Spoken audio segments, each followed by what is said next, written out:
So now we are going to start with the combination circuit. So the question here is, given a combinational network with 3 inputs x, y and z and 2 intermediate outputs p and q and final output f. So here, to realize the above function, the logic gate G is option A, either XOR or XNOR, option B, XNOR only, option C, either AND or option D, XOR only. So this is one of the design problem and we can easily solve this with the basic. So इसीलिए हम student से बोलते हैं कि आप अपने basic को strong कीजिए, आप अच्छे से अच्छे प्रॉब्लम को आसानी से बना सकते हैं। तो यहाँ पर बेसिक क्या कहता है कि कोई भी फंक्शन को रिप्रेजेंट करने का दो तरीका होता है, या तो सम ऑफ द मीन टर्म या फिर product of the max term. तो यहाँ पर हम लोग के मैप में देखते हैं, इस मीन टर्म को हमने यहाँ पर रियलाइज़ किया है। तो मीन टर्म अगर 0, 1, 5, 7 है तो मैक्स टर्म क्या हो जाएगा, जो इसमें नहीं है।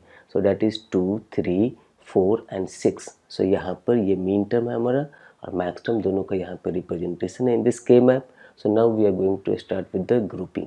सो यहाँ पर एक डिवल ये बनेगा और दूसरा डिवल ये बनेगा और तीसरा डिवल ये बनेगा। ये जो वर्टिकल डिवल है, ये वर्टिकल डिवल हमारा रिडंडेंट डिवल है, क्योंकि इस वर्टिकल डिवल का दोनों एलिमेंट इस हॉरिजॉन्टल डिवल का पार्ट है। सो इसीलिए हम लोग as per the optimization of the K map इस यहाँ पे रिडंडेंट टर्म को नेग्लेक्ट करते हैं। So here similarly we can write this here, this can be written X bar into Y bar, और इस डिवल को क्या लिख सकते हैं, इस डिवल को लिख सकते हैं X Z. Similarly now we can group for the max term.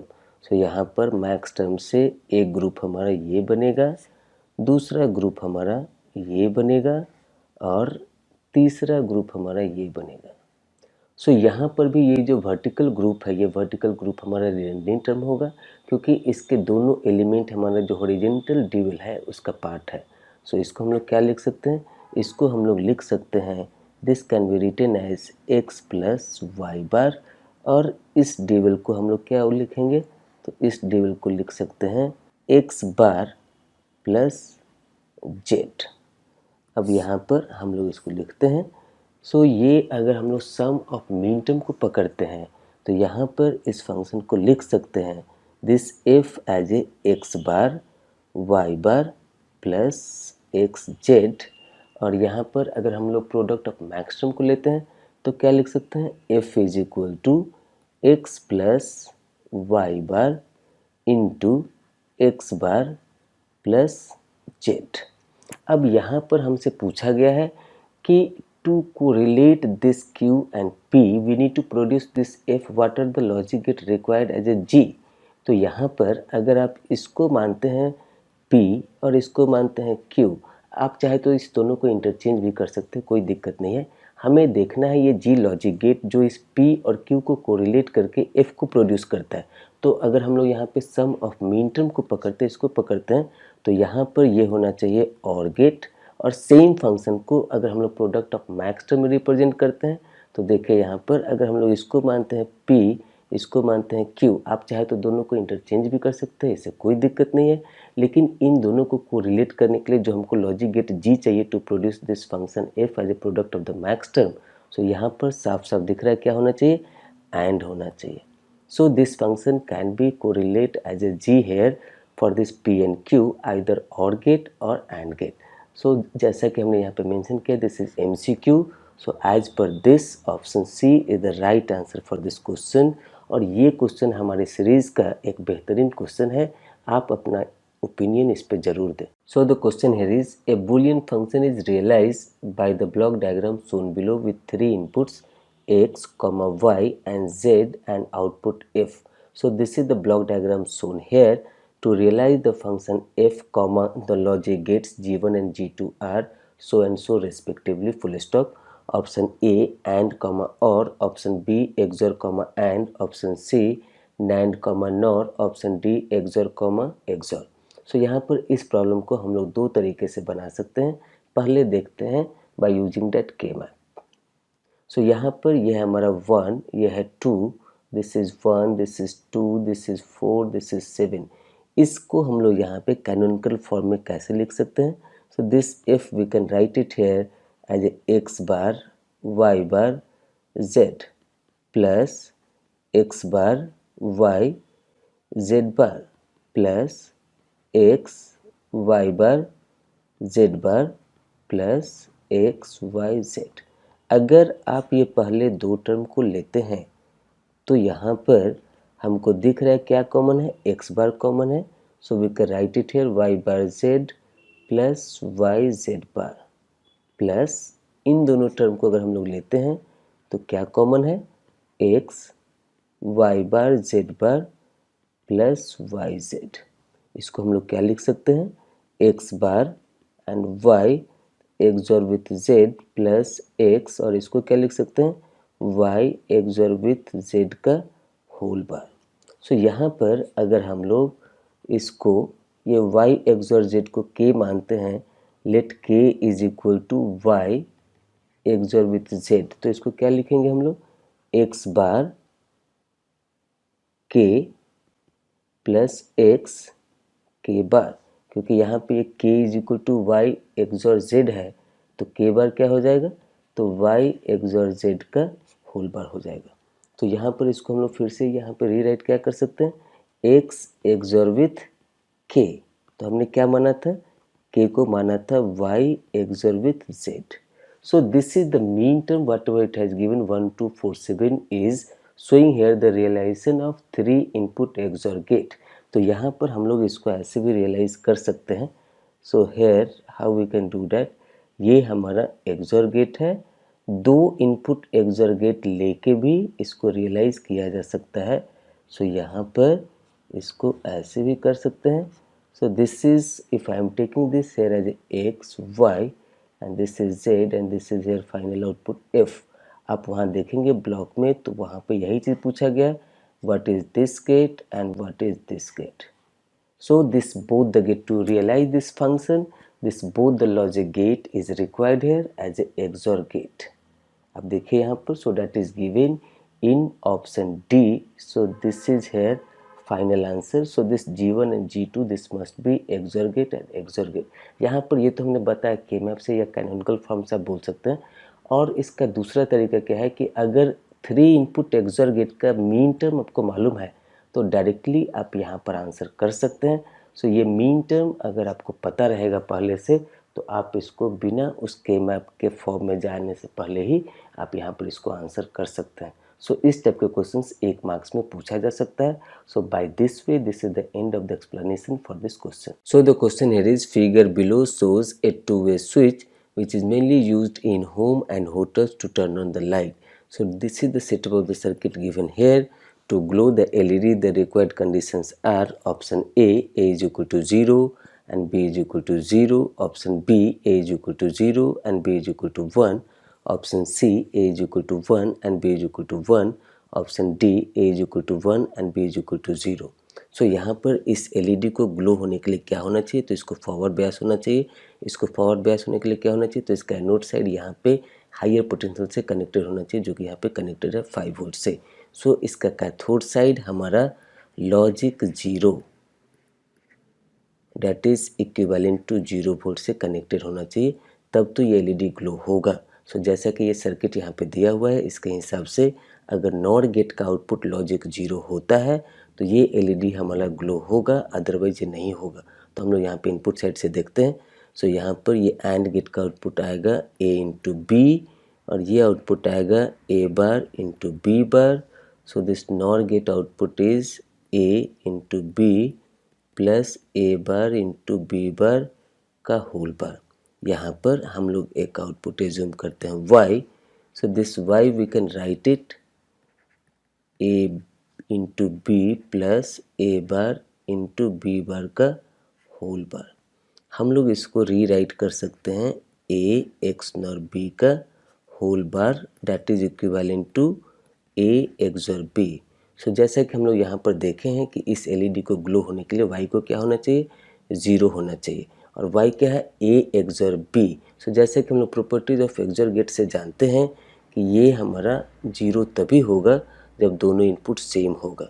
So if a is equal to b is equal to 0 this implies that this y is equal to 0।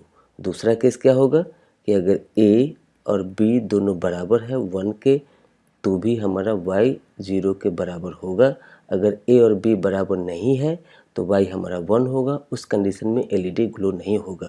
So LED को glow होने के लिए क्या होना चाहिए, a is equal to b is equal to 0, ये एक condition है। और दूसरे कंडीशन में भी ग्लो कर सकता है, that means a is equal to b is equal to 1। So as I had mentioned that this is MSQ, so that this is matching with option A is equal to 0 and B is equal to 0, and option C, A is equal to 1 and B is equal to 1. So the correct answer for this question is option A and C.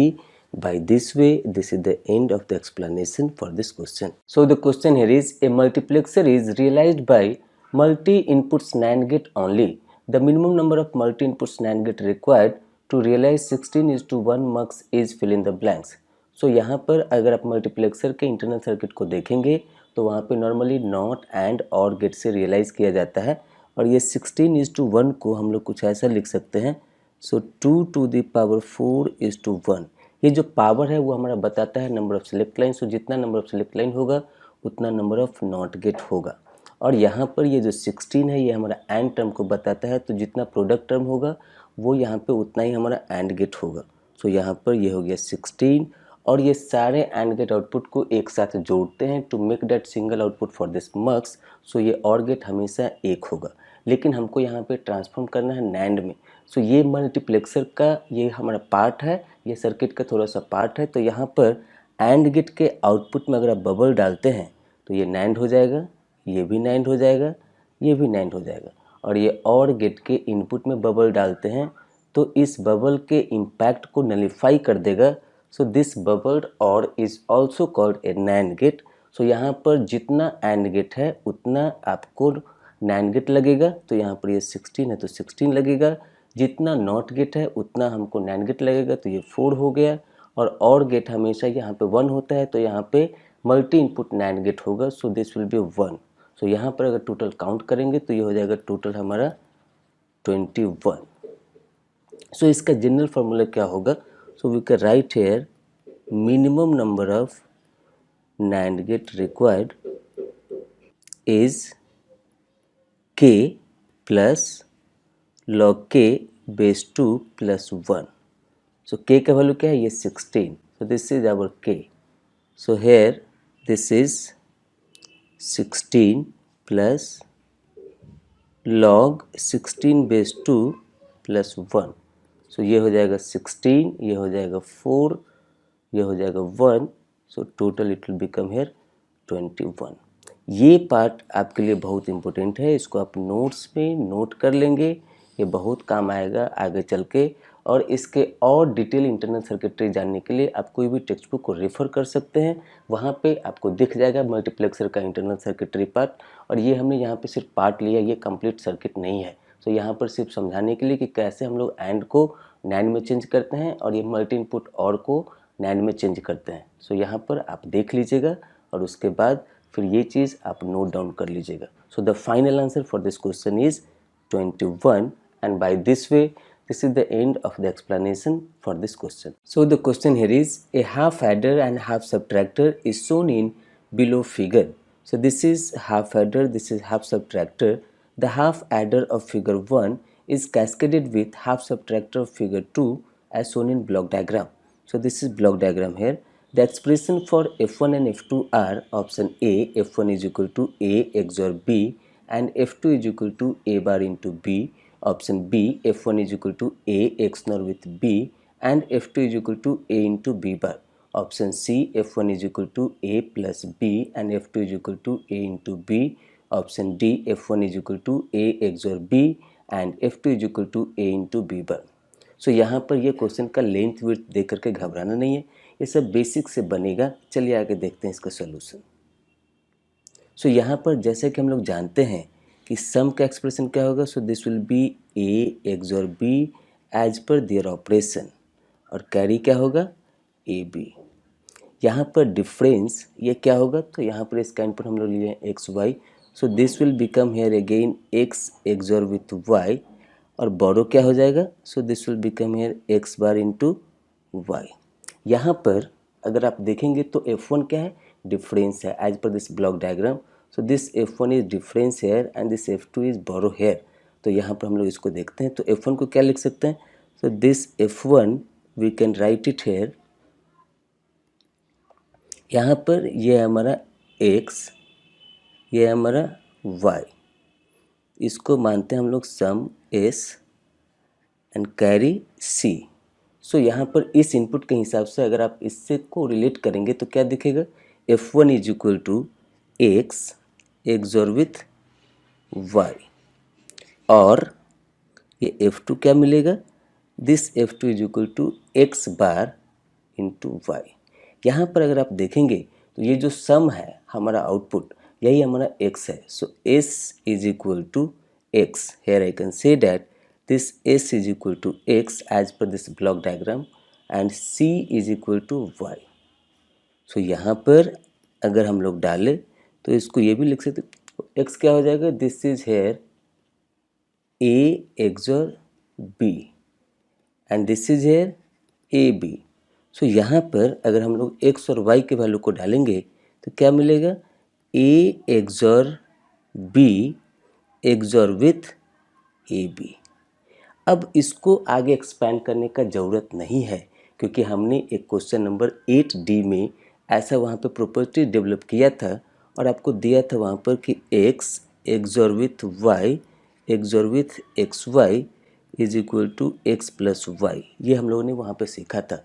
अगर आप नहीं देखें तो वहाँ पर question number 8D को पढ़िए और उसके सॉल्यूशन को भी देखिए तो आपको और क्लैरिटी मिलेगा। सो यहाँ पर x के जगह पर अगर हम लोग a लेंगे और y के जगह पर b लेंगे तो ये हमारा क्या हो जाएगा? Directly a plus b। अब आते हैं यहाँ F2 पे। So this F2 is equal to x bar. So x bar means a XOR b का बार इंटू y क्या है? y is A B. So this is nothing but a XOR b into A B. So यहाँ पर इसको लिख सकते हैं a bar b bar plus A B into A B. So जब आप इसको सॉल्व करेंगे तो ये टर्म हो जाएगा 0, a bar into b bar into A B. So this will become here 0 plus A B into A B, it will become here A B. So finally we got it here. This F1 is equal to, यहाँ पर ये line नहीं है। So this is F1 is equal to A plus B। यहाँ पर ये जो हम लोगों ने डेवलप किया था, यहाँ पर अगर आप x को लेते हैं A और y को लेते हैं B तो ये डायरेक्टली हो जाएगा A plus B। तो जहाँ पर भी ये रिजल्ट आपको दिखता है आप इसको यूज़ कर सकते हैं। सो F1 is equal to A plus B और F2 क्या हो जाएगा? A B. अब चलिए ऑप्शन से मिलाते हैं हम लोग इसको। सो यहाँ पर अगर आप देखेंगे option C, so F1 is equal to A plus B and F2 is equal to A into B. जैसा कि हमने दिया था कि ये MCQ क्वेश्चन है, तो इस तरीके से ऑप्शन सी हमारा सही आंसर है। इस क्वेश्चन को डिजाइन करने के लिए हमने 3 कॉन्सेप्ट को एक साथ मर्ज किया है: the knowledge of half adder, the knowledge of half subtractor as well as Boolean algebra. So इन तीनों को मिला करके ये क्वेश्चन बनाया गया है, डिज़ाइन किया गया है। आपको कैसा लगा ये क्वेश्चन हमें ज़रूर बताइए और इसके लिए आप वेलकम हैं। Thank you for watching this video.